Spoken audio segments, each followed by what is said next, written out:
السلام عليكم ورحمة الله وبركاته.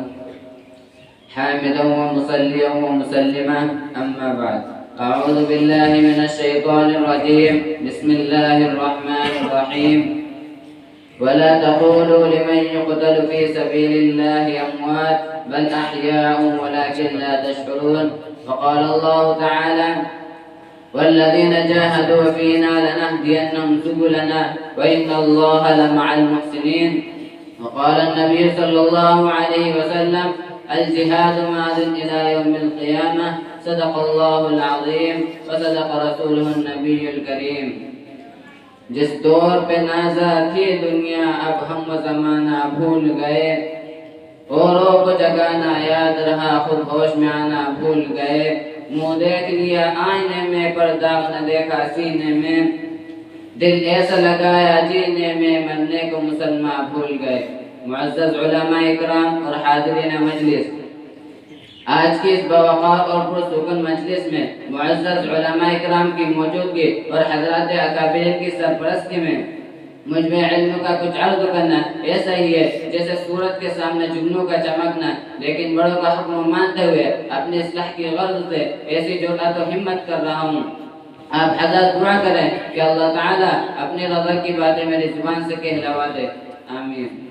معزز سامعین، کسی شاعر نے کیا ہی خوب کہا ہے: مسلمانوں نہ گھبراؤ، خدا کی شان باقی ہے،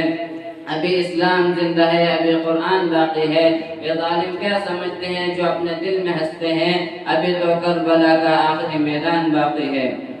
حضرات، آج میں جس موضوع کو لے کر آیا ہوں وہ جو عرض کرنا ہے وہ ندائے شہید ہے۔ آپ تاریخ کا مطالعہ کریں تو یہ بات بڑی وضاحت سے ملے گی کہ جذبہ شہادت کی بنا پر دشمنان اسلام سے بڑے بڑے معرکے پیش آئے، مثلا جنگ بدر، جنگ احد، جنگ تبوک، غزوہ خندق، غزوہ حنین اور بھی بہت سارے غزوات ہیں۔ یہ وہ غزوات ہیں کہ جن میں بڑے بڑے صحابہ شہید ہوئے، انصار شہید ہوئے، مہاجرین شہید ہوئے، نوجوان شہید ہوئے، بوڑھے شہید ہوئے، بڑے شہید ہوئے، عورتیں شہید ہوئیں، بچے شہید ہوئے، بچیاں شہید ہوئیں، لڑکے شہید ہوئے، لڑکیاں شہید ہوئیں۔ الغرض بہت سے صحابہ شہید ہوئے، بہت سے صحابیات شہید ہوئیں۔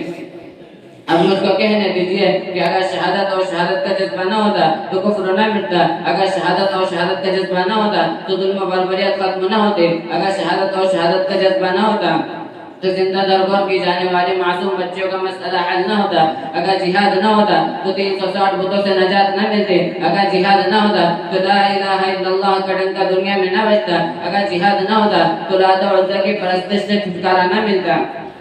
اگر جہاد نہ ہوتا تو رسول اللہ صلی اللہ علیہ وسلم کی رسالت کا چرچا نہ ہوتا، اگر جہاد نہ ہوتا تو اسلام کا بول بالا نہ ہوتا، اگر جہاد نہ ہوتا تو بیت اللہ بتوں سے پاک نہ ہوتا، اگر جہاد نہ ہوتا تو طواف کا حق نہ ملتا، اگر جہاد نہ ہوتا تو مسجد نبوی آباد نہ ہوتی، اگر جہاد نہ ہوتا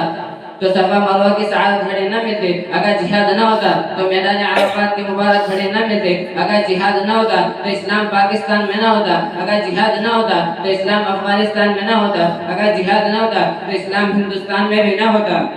اگر جہاد نہ ہوتا تو اسلام دنیا کے کسی اور ممالک میں نہ ہوتا، اگر جہاد نہ ہوتا تو ہندوستان کبھی آزاد نہ ہوتا، اگر جہاد نہ ہوتا تو ہندوستان سے کبھی انگریز نہ بھاگتے، اگر جہاد نہ ہوتا تو شہیدوں کو شہادت کا درجہ نہ ملتا، اگر جہاد نہ ہوتا تو ٹیپو سلطان کو شہادت نہ ملتی، اگر جہاد نہ ہوتا تو اسماعیل شہید اپنی گردن نہ کٹواتے، اگر جہاد نہ ہوتا تو ہندوستان کی جنگ آزادی میں 21 لاکھ مسلمان شہید نہ ہوتے۔ والذین جاہدوا فینا لنہدینہم سبلنا کو مد نظر رکھتے ہوئے اسلام کے ابتدائی دور کا مطالعہ کیجیے، صحابہ اکرام کی زندگی کے حالات کو دیکھیے، مجاہدین آزادی کی تاریخ اٹھا کر دیکھیے، عرب کی تختی سنداق وادی کا جائزہ لیجیے اور دیکھیے کہ جب صحابہ کو گھروں سے بے گھر کیا جا رہا تھا، جب صحابہ اکرام کو وطن کے ہوتے ہوئے بھی وطن سے بے وطن کیا جا رہا تھا، جب صحابہ اکرام کو مکہ سے مدینہ ہجرت کرنے پر مجبور کیا جا رہا تھا، جب صحابہ اکرام کو سولیوں پر چڑھایا جا رہا تھا، جب صحابہ اکرام کے باغات پر قبضہ کیا جا رہا تھا، جب صحابہ اکرام کے بچوں کو ذبح کیا جا رہا تھا، ان حالات سے صحابہ اکرام دوچار تھے اور کفار و مشرکین ان کی ظاہری کمزوری کو دیکھ کر جنگ کے لیے للکار رہے تھے، تو صحابہ اکرام اپنے اپنے دلوں میں جذبہ جہاد کا بڑھتا ہوا شعلہ جوالہ لے کر محمد عربی صلی اللہ علیہ وسلم کے حکم پر بے خوف و خطر میدان جہاد میں کود پڑے۔ اللہ تعالی ہمیں بھی شوق شہادت نصیب فرمائے اور تحفظ دین کی خاطر ہمیں بھی قبول فرمائے اور خاتمہ بالخیر فرمائے وما علینا الا البلاغ